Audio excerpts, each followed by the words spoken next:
Good evening, ladies and gentlemen. I am Sam Odeyemi. Welcome to another edition of Points in the Paint, brought to you by For Frequency's Sake. Sorry it took me so long. I had to get everything together. It's been a while. It's been a while since I've been on. Again, we're going to talk all things NBA. First off, I do want to wish everybody happy New Year's. It's been a few weeks since I've been on the show, and I just want to, I guess, go through everything that's happened in the NBA in the last couple of weeks. I believe the last time I was on, um, John Morant was getting ready to return back from his 25 game suspension. So yeah, I'll just give you guys the rundown, and we'll just kind of go from there. All right. So I think the first thing I want to touch on is the Knicks and the Raptors. Last week, maybe a little bit further, but I think last week, the Knicks and the Raptors made a trade. The Knicks received OG Anunoby, Malachi Flynn, and Precious Achue from the Raptors, and then the Raptors received from the Knicks R.J. Barrett, Emmanuel Quickly, and a 2024 second round draft pick via Detroit. Um, I think the trade is a win-win for both teams. The Raptors are obviously looking to rebuild. They still have Scotty Barnes there in place, and then they have Gary Trent Jr. And I want to say Grady Dick. Those are some of their young pieces that I can think of off the top of my head. And then getting RJ Barrett, who's 23, 24, he was the same class with Zion, and then Emmanuel Quickly, who's around that same age. The Raptors are definitely looking to rebuild, and then obviously getting the 2024 second round draft pick, another chance to grab another young prospect. The Knicks are in win now mode, and OG Anunoby is one of the premier D and 3 and D defenders in the NBA. So that, and he's a Tom Thibodeau player. Kind of reminds me of Luol Deng. He had all those years in Chicago. Just 3 and D guy. And I think that will help the Knicks out with their spacing, especially with Jalen Brunson and with Julius Randle. OG Anunoby is a really good 3-point shooter, so he'll definitely help spread the floor. For those guys to operate, for Brunson to attack the paint, and and shoot threes, and for Julius Randle to do what Julius Randle does. So I think it's a win-win for both teams. Malachi Flynn, a great backup point guard as well. He's been in Toronto for a few years. And then Precious Achua is big. Kind of bounced around now. He was in Miami, got traded to Toronto for Kyle Lowry, and then now he's with the Knicks. But he's high energy, and I say, rebounding big and plays with energy, so he can kind of help fill that void they're losing with Mitchell Robinson being out for the season with his injuries. So I think it's a win-win for both teams. And then now I'm just curious on what the next trade is going to be in the NBA. Is it going to be Zach LaVine? That name keeps getting thrown around. DeMar DeRozan, maybe Alex Caruso. Those are all 3 players play for the Bulls. Um, and they're all rumored to be on the trading block. So we'll just only time will tell what's going to happen next as far as the trades go. The trade deadline I want to say is it's February 8th. It's coming. It's quickly approaching. I think it's early February. So only time will tell. All right. Um, Before I jump any further, I do want to let you know that you can tweet me below at Mark0220 at X if you have any questions or concerns or anything you want me to touch on in the NBA. Feel free to tweet me there. And then the next thing I want to touch on is the Detroit Pistons. They snapped their historic 28 game losing streak. So shout out to Detroit for getting over on the wrong side of history. Detroit currently stands right now at 3-33. And obviously they're probably going to be the front runners for the number one pick just based on the projection. I mean, if you 3-33 now, maybe you finish with barely 10 wins of the season, so they'll be in line for a top 5 draft picks. So we'll see. We'll just continue to watch Detroit. At this point, there's no point in playing for anything. You're not going to make the playoffs, so I'm not going to say play for anything. But at this point, you maybe just want to look at your young players and just see who do you want to keep around, and who do you want to let go, trade, whatnot. And if I was Detroit, I'd probably upload all my veterans, maybe keep a couple, but like Bogdanovich, I think that might be a good trading piece. He can help a contender. So we'll just see what Detroit looks to do moving forward. But again, they did snap that historic 28 game winning streak. So good for them. Um, and I think Detroit they're not playing tonight. And I believe they just recently lost to Denver. That was their most recent game. So no shame in losing to Denver, but yeah. All right, so shifting gears and jumping over to the Western Conference, John Morant came back, has been back for about 10, 11 games now. I believe he missed 2 games with injury. But the Grizzlies, since his return, are 7-4. Since John Morant's return, overall there are 13-23. They're still on the outside of the playoffs in the Western Conference. But there's still enough time in the season to turn for them to turn it around. I think them getting John Morant back and then Marcus Smart has gotten healthier too. That's helped, and along with Derrick Rose, I believe he has been injured, but Memphis is starting to get healthy. Luke Kennard is coming back as well. So I think Memphis is gearing up to make a second half push. They're young enough. I don't know if they'll make any moves or not. They probably can, but I do think Memphis will eke their way into the play-in game at some point. I think they still have a lot of talent. And John Morant's their leader. So when he came back and they actually won their first 4 games when he came back, and so it's nothing like having your leader around. And I think the team has kind of rallied around him. So I think I believe Memphis will continue to play good basketball. John Morant missed the last couple of games with illness, but overall this season and the games he's played, he's averaging 25.1 points per game, 5.6 rebounds per game, and 8.1 assists per game. So, putting up some phenomenal numbers. He's shooting 47% from the field and 30% for three, but I think his 3-point number will improve, and he attacks the basket so much, so that's why he has a high field goal percentage, so that's good.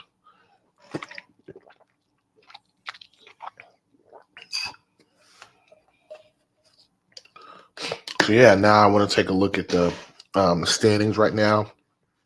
So if you look at the Eastern Conference, number 1, Boston, number 2, Milwaukee, 3, Philadelphia, 4, Orlando, 5, Cleveland, 6, New York, 7, Indiana, 8, Miami, 9, Brooklyn, and 10, Chicago.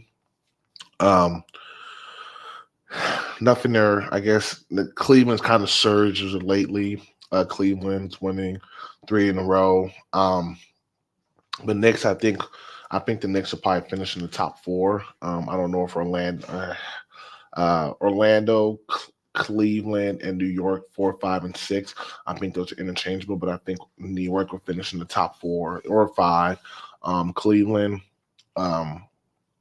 Donovan Mitchell's name keeps getting rumored around as well as a potential trade target, but Cleveland right now is 21-15. So we'll see if they stand pat or make a move. Orlando is still just riding that high, all that young talent, and they're all 21-15. So actually, all those teams are really pretty much tied for 4th place.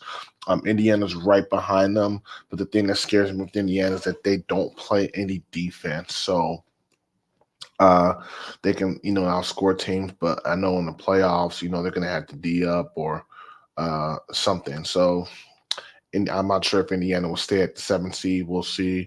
I think Miami will climb from their 8th spot. I know they've dealt with some injuries. Jimmy Butler's been out for a while. They just got Tyler Hero back, so we'll see what Miami does. And Miami might look to make a move too. They've been linked to PJ Tucker from the Clippers, who just doesn't play anymore due to all those other players that the Clippers have. So Miami could use the extra reinforcements. So we'll see what happens there. Brooklyn Nets, number 9, 16-21. I don't believe Ben Simmons has came back yet, so Brooklyn might hover around there. And then Chicago, also 16-21. Chicago just got Zach LaVine back, but who knows if he's gonna stay on the roster or if they're gonna move him or not. So we'll see what happens there. The bottom 5 teams in the East: Toronto, Atlanta, Charlotte, Washington, and Detroit. Obviously, Detroit and Washington are pretty bad. They've been bad all year. Charlotte's been missing LaMelo Ball for a while, so they struggled. Atlanta, not sure that Trae Young and DeJounte Murray pairing is really ideal fit. So Atlanta might be looking to maybe shake some things up as well, make a move. We'll see. DeJounte Murray has been linked to going to the Lakers. Everybody's linked to going to the Lakers, so we'll see what Atlanta does. And then Toronto just made those moves too. But I do think Toronto's got um, I'm not sure what Toronto's roster looks like now with all the moves they made or the big trade, but I do believe Toronto could potentially finish in a play-in or right outside, just like last year. I believe when them in Chicago were in the play-in game. So we'll see how that trade shakes up and what other moves make there. Looking at the Western Conference, you have Minnesota, the T Wolves, who are number one, followed by the Denver Nuggets, OKC Thunder, Clippers, Sacramento Kings, Mavs, Pelicans, Rockets, Phoenix, and Los Angeles Lakers. Um, Minnesota is really, rolling, 25-10. Excuse me. 25-10. I mean, Denver's played better. Denver's right behind them at 26-12. Denver's been dealing with some injuries too. Aaron Gordon was injured. He just came back, so we'll see. OKC, SGA has been the real deal. They lost 2 in a row, but they're still 23-11. It's good to see OKC back at the top of the Western Conference like they used to all those years with KD and Russ. Clippers have been on the surge as well. I think that James Harden fit is actually starting to pair and they're starting to coexist, cohesive. I'm using the wrong words there. They're starting to gel. Let's just say that the Clippers are really starting to gel now. They're playing some really good ball. They did just lose to the Lakers last night, but it was by 3 points, and I think the Lakers needed that win a lot more than the Clippers did. The Lakers are really struggling, so I still think the Clippers, when it's all said and done, could potentially come out the West. I would probably put them. I want to put them to come out the West. I think if they ran into Denver, as long as they had an answer for Jokic, and I know they have even Zubac, but I think they would need more, maybe Plumlee or something. But if they got enough bodies to throw at Jokic, I think the Clippers could come out the West. That's realistic, and that's not out of the question. Sacramento starting to play better. They're fifth, 21-14. Dallas, they're getting healthier. Kyrie just came back from his injury. Pelicans have been playing better since the tournament. Obviously, I know Zion heard all that talk about his weight, so he's been balling out. Bi's been doing his thing. And the Pelicans have been playing better. Houston's hovering right around 500, 18-16. First year head coach Ime Udoka, but he's got them playing really good defense. And they're playing really good basketball. And then Phoenix and the Lakers are both 9-10. Both of those teams have been disappointments because you figured both of those teams are gonna, be at the top echelon, especially the Lakers after come out the Western Conference Finals. But I'm gonna say it, and I said it before, the Lakers are just not bad, are just not good. The Lakers is fool's gold. If you really look at it, they'll beat up on all the bad teams, but when it comes to some of these elite teams, they're going to struggle. Their two best players, LeBron and AD, respectfully. LeBron is 39 at the end of the day, and AD has been healthy and has been playing. But if those are your two best players, and then all the other guys, it's just all the role players are just not consistent enough. D'Angelo Russell has not been consistent enough. For the Lakers, you probably want to say we should have kept Schroeder and let Russell walk, but that's just my opinion. Rui Hachimura, he's had his moments, but I think he's dealt with injuries. Cam Reddish has been nice, but the thing is, the Lakers have Cam Reddish, Jared Vanderbilt, and Taurean Prince. 3 6'8" guys, darn near, who aren't really giving you much offense, but they're more they're defensive players. But the thing is, the Lakers' defense has been bad too, so the Lakers might need to make a move. They've been rumored to Zach LaVine and Rob Pelinka. I think the last 2 or 3 years has made a move at the deadline. He's a really good GM, so I believe the Lakers will make a move at the deadline, and we'll see what they end up doing. Golden State is just outside the 10th seed at 17-19. They lost Chris Paul to an injury. He fractured his hand. He's expected to be out for 4 to 6 weeks. So that sucks. They're expected to get Draymond Green back within the next week or so. So we'll see. Chris Paul has actually been playing really well for them. So that's a really big blow. Getting Draymond Green back will help. But you'd like to have their full roster intact if they want to make a run. So we'll see. It will open up some minutes for some of these other younger guards in Golden State. Moses Moody, Brandon P. I can't pronounce his last name. Pazinski. Podzinski. I'm definitely butchering his last name, but it'll open up more minutes for some of the young guards while Chris Paul's out. So we'll see how Golden State fares. Clay's played better as of late. They just need more. Kaminga's played better as well, so we'll see what happens there. Yeah, so far Draymond Green has missed 14 games with a suspension, and he's expected to miss a couple more as he takes this week to ramp up. So I honestly thought Draymond should have got like 25 games for the last incident with the guy he threw down, Nurkic from the Suns. I want to say Joker, because he already choked out Rudy Gobert in the same season. It's like you got to really, show, show that you're serious, you're disciplined. But I guess when it's all said and done, he'll miss around 15 plus games, which is still not a quarter of a season, but just a little bit less than a quarter of a season. So we'll see what happens there. All right. Let's look at some scores right now and see what's going on in some of these games. All right. So today, Monday, January 8th, 2024. Happy Monday. Bulls are playing the Hornets 56-52, third quarter.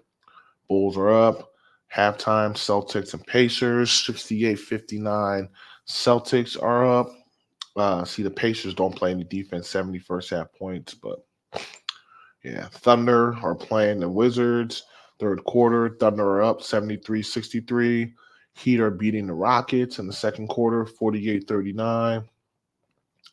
Bucks are losing to the Jazz, first quarter, 24-16.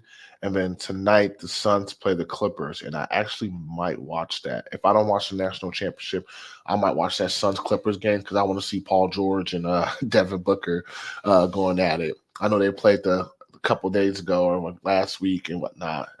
And they got some beef, so I'm all for that smoke. So we'll see what happens there.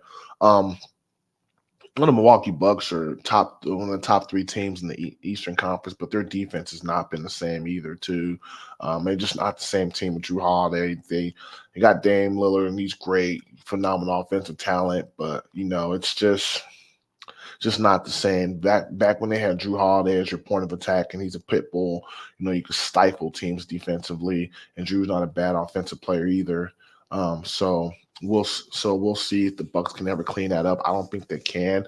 Dame's never really been a lockdown defender. I mean, he could play defense when need be and whatnot, but we'll see. We'll see what happens there. What the Bucks end up doing. Man, I'm really thirsty. But yeah, that's really all I had for tonight. I'm trying to think if there's anything else I want to touch on. I guess Tyrese Halliburton got hurt, so he was carried off by teammates after a slip.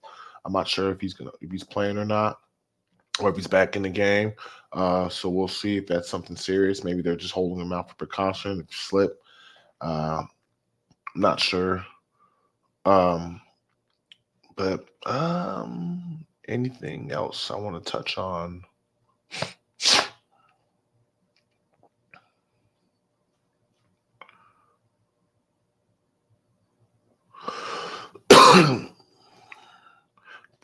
Cade Cunningham might be out too. His knee. He the last game with the Pistons when they lost to the Nuggets, he left that game with the knee injury. I believe he hurt his knee last season. That's what ended his season.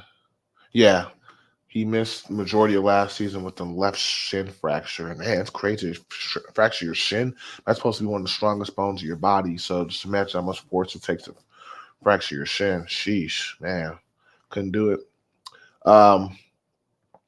And before he got hurt too, Cade Cunningham has been averaging 28.7 points, 8.1 assists on 53% shooting. So Cade's been balling out. for the Pistons. That's like their only bright spot.